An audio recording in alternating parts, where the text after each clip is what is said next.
25 sentences using the phrase due to. The flight was canceled due to bad weather. The flight was canceled due to bad weather. The school was closed due to a power outage. Traffic was heavy due to an accident on the highway. The picnic was postponed due to rain. He couldn't attend the concert due to illness. The project was delayed due to technical difficulties. The store was closed due to a holiday. She lost her job due to budget cuts. The event was rescheduled due to unforeseen circumstances. The restaurant was empty due to the late hour. He was late to work due to a flat tire. The team lost the game due to a lack of practice. The patient was admitted to the hospital due to severe pain.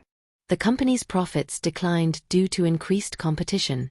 The hike was canceled due to dangerous weather conditions. She received a promotion due to her hard work and dedication. The book's release was delayed due to printing issues. The road was closed due to flooding.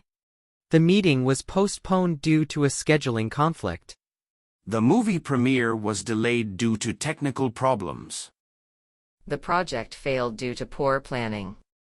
The building was evacuated due to a fire alarm.